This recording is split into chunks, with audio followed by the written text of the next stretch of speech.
ሰላም ሰላም እንደምን አላችሁ የኢትዮ ፕላስ አድማጭ ተመልካቾቻችን እንደምን ቆይታችሁናል ከወደ ትግራይ አዳዲስ መረጃዎች መውጣታቸውን ቀጥሏል ከትግራይ ሰራዊት ያፈነገጠውና በጀነራል ወዲም በይተ የሚመራው ኃይል ወደ ትግራይ ሰብሮ ለመግባት ትላንት አዳሩን ሙከራ እንዳደረገ መረጃዎች ወጥቷል ይሄው ኃይል አዳሩን በመቀሌ ከተማ በመግባትም የተለያዩ በራሪ ወረቀቶችን ሲበትን እንዳደረ የሚያሳዩ መረጃዎች በስፋት ወጥቷል በወረቀቶቹ ላይ የሰፈሩትን መልእክቶች ተመልክተናቸዋል በቆይታችን የምናስደምጣችሁ የሚሆነው ሁኔታውን ተከትሎም ከአፋር ህዝብ ጋር ግጭት ተፈጥሮ እንደነበረም ተመላክቷል በነገራችን ላይ በርካታ ቁጥር ያላቸው የሰራዊቱ አባላትም ከቲዲኤፍ ወደ ትግራይ የሰላም ኃይል እየተቀላቀሉ እንደሚገኙም የሚያሳዩ መረጃዎች በመውጣት ላይ ናቸው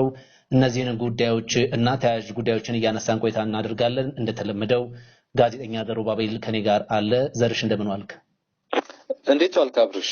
ሁሉ ሰላም ትላንት ምሽቱን አዳሩን የተፈጠረውን ሁኔታ ሁላችንም እንግዲህ ተመልክተናልና አጠቃላይ ትላንት የነበረው ሁኔታ ምንድነው ጥቃቱስ ዓላማ ምን ለማሳካት ነው ከዚህ እንጀምር እስኪ በጣም ጥሩ እንግዲህ የጥቃቱ ዓላማ ትላንት ምንድን ነበር ከሚለው በፊት ለተመልካቾቻችን የተፈጠረው ነገር ሙሉ ምስል እንዲያገኙ ስለተፈጠረው ነገር አስቀድመን ጥቂት ማለት ያለብን ይመስለኛል ምናልባት ተመልካቾችም እንደው ስለዚህ ሐራ መሬት ራሱን ሐራ መሬት ወይም የትግራይ ሰላም ኃይል ትግራይ ፒስ ፎርስ ብሎ ነው የሚጠራውና ስለዚህ ኃይል ምን አይነት አመለካከት ነው ያላችሁ ይህ ኃይል በርግጥ ህዋትን ስልጣን ገርስሶ ሙሉ ትግራይን መቆጣጠር የመቻል አቅም አለው ወይ በሚለው ሐሳብ አስተያየታቸውን በኮሜንት ሴክሽን ላይ የሐራ መሬት ታጣቂዎች ከህዋት ታጣቂዎች ጋር እንግዲህ ከአንድም ሁለት ጊዜ የተኩስ ልውውጥ ከቀደም በአፋር ክልል ላይ አድርገው ነበር የትናንትናው እንግዲህ በአፋር በኩል አድርገው ወደ ትግራይ በበረሃሌ ግንባር ነው በበረሃሌ ግናበር አካባቢ ወደ ትግራይ ለመግባት ሙከራ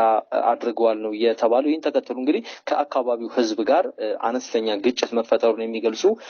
መረጃዎች ወጥቷል ጊዜያዊ መንግስቱ እንግዲህ በጉዳዩ ላይ መግለጫ አውጥቷል እንግዲህ ቡርኑ በበረሃሌ በኩል ወደ አፋር ለመግባት ተኩስ ከፍቶ ሁከት ፈጥሯል ያ ብሏል ጊዜው ያስተዳደሩ በመግለጫው ከዚህ በተጨማሪም ከአካባቢው የአፋር ህዝብ ጋር ተላትሟል የሚል ነገር ነው ያነሳው ከዚህ በተጨማሪ በጀነራል ታደሰ ወረደ የሚመራው ጊዜው ያስተዳደር ይህ ሐራ መሬት የተባለው ኃይል በአፋር ህዝብ ላይ ተኩስ ከፍቷል በምንም አኳን የተቀባይነት የለውም ተኩስ የተከፈተበትን አቅጣጫ ለማስቀየስም ሙከራ አድርጓል የሚል ነገርን አንስቷል እንግዲህ ይህ ለምን ሊሆን ቻለ የሚለውን ጉዳይ ማንሳት ተገቢ ይመስለኛል እንግዲህ ከዚህ ቀደም ትግራይ ጊዜያዊ አስተዳደር በጠቅላይ ሚኒስትር አብይ አህመድ ይሁንታ የተሾሙት ጀነራል ታደሰ ወረደን ጨምሮ የጊዜያዊ አስተዳደሩ እንደዚሁም ደግሞ ህዋት በራሱ በተደጋጋሚ ስለዚህ ሐራ መሬትን በምን አይነት መነጽር ነው የሚመለከቱት የሚለውን ማየት ተገቢ ነው ይህን እንግዲህ በጠቅላይ ሚኒስትር አብይ አህመድ መንግስት ወይም በፌደራል መንግስቱ ድጋፍ ያለው እንደዚሁም የተመሰረተው የተቋቋመው የተደራጀው ራሱ በፌደራል መንግስቱ ነው ብለው ነው የሚያምኑት የጊዜያዊ መንግስቱም እንደዚሁም ደግሞ ህዋትም ማለት ነው ከዚህ በተጨማሪም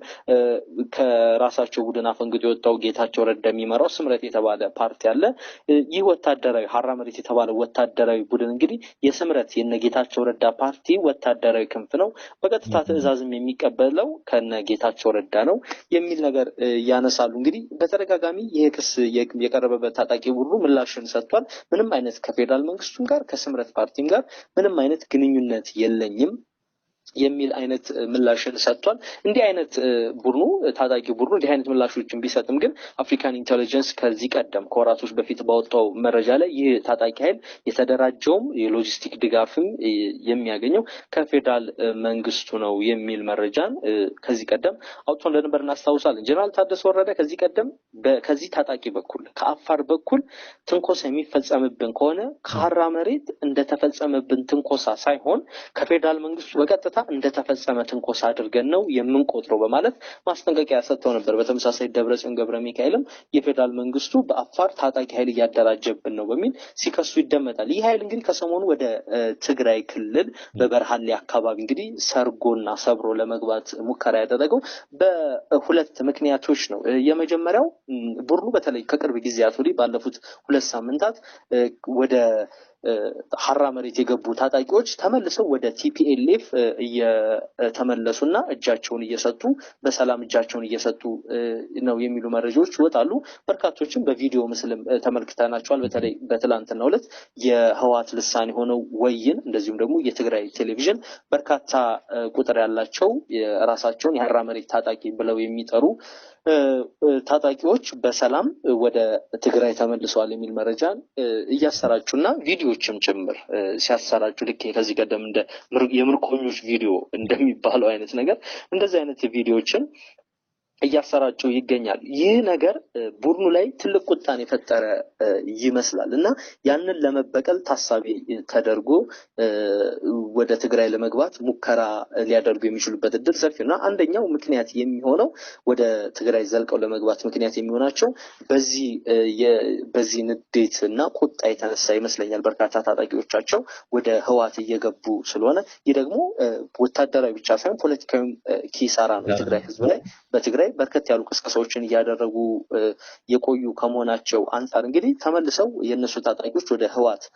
ወይም ወደ ቲፒኤልኤፍ ተመለሱ ሲባል እንግዲህ ለነሱ ትልቅ የሚባል ፖለቲካዊ ኪሳራ ነው እና ያ ቁጣ የፈጠረው ጥቃት ሊሆን የመቻል እድሉ እንግዲህ ሰፊ ነው ሊባል እንችላለን። እና በሁለተኝነት ደግሞ በትናንትናው በአፋር በርሃሌ በኩል ወደ ትግራይ ክልል ሰርገው ለመግባት እንቅስቃሴ ያደረጉበት ምክንያት አለን ለማለት ነው። በተለይ የታጣቂ ቡድን ባለፈው አመት ከአንድ የውጭ የዚህ ታጣቂ ቡድን አመራሮች ከአንድ የውጭ ሚዲያ ጋር ቃለ መጠይቅ አድርገው ነበር። በዚያ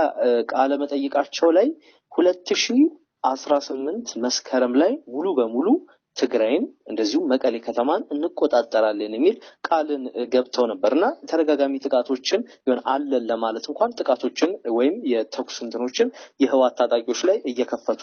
አልነበረም እና አሁን በህዝቡ ዘንድ እነዚህ ታጣቂዎች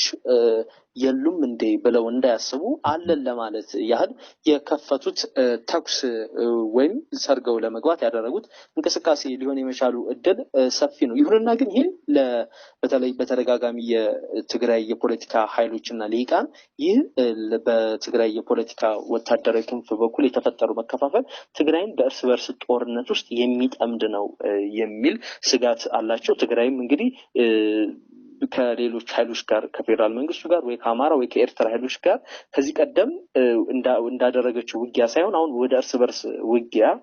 መግባቷ እንግዲህ እጅግ የከፋ ፖለቲካዊ ቀውስ ውስጥ እንዳለች አመላካች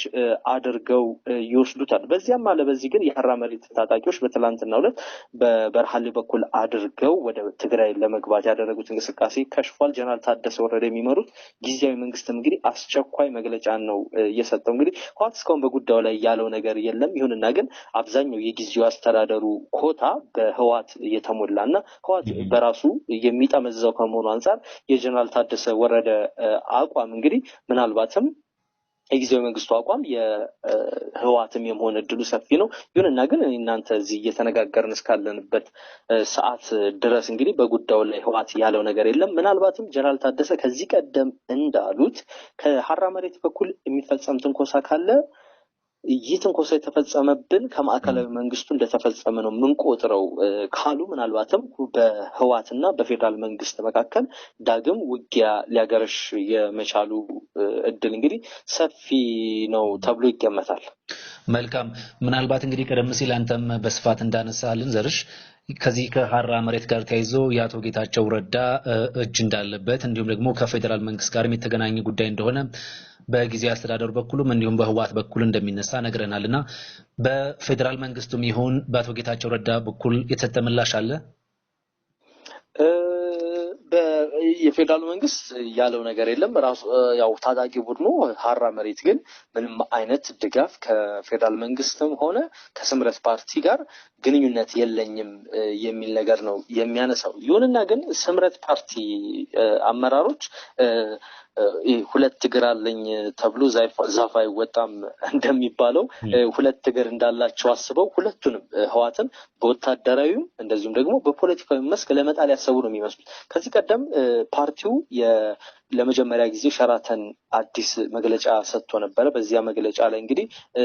ምንድነው ያለው? ሀራ መሬትን ትደግፋላችሁ ወይ የሚል ጥያቄ አንስተው ነበርና በግልጽ ሀራ መሬት የሚባለውን ታጣቂ ቡድን እንደሚደግፉ መደገፍ ሲባል ኮዛቸውን ተመሳሳይ ኮዝ ነው ያለን፣ ስለዚህ እንደግፋለን፣ ይሁንና ግን ከነሱ ጋር ምንም አይነት ግንኙነት የለንም ብለዋል። ይሁንና ግን በተለይ ማህበራዊ ሚዲያ ላይ የስምረት ፓርቲ ከፍተኛ አመራር የሆኑት እንደነ አቶ ጣዕመ አረዶም ያሉት በጣም ከፍተኛ የሚባሉ የስምረት ፓርቲ አመራሮች ግን ልክ እንደ የሀራ መሬትን የወታደራዊ እንቅስቃሴዎች በየደቂቃዎቹ ነው በማህበራዊ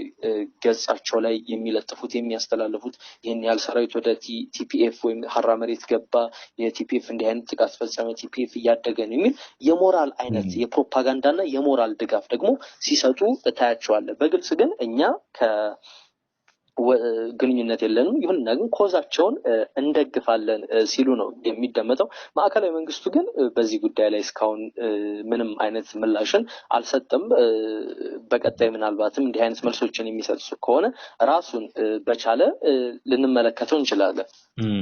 መልካም፣ እንግዲህ ጥሩ መረጃን የሰጠን ዘሩ ከልብ እናመሰግናለን። የትግራይ ሁኔታ እንግዲህ ተገማች መሆን ካቆመ ትንሽ ሰንበትበት ብሏል። እኛም ከስር የሚወጣውን ነገሮች እየተመለከትን ለአድማጭ ተመልካቾቻችን የምናጋራ ነው የሚሆነው እንደተለመደው። ለዛሬው ግን ከልብ አመሰግናለሁ ዘርሽ።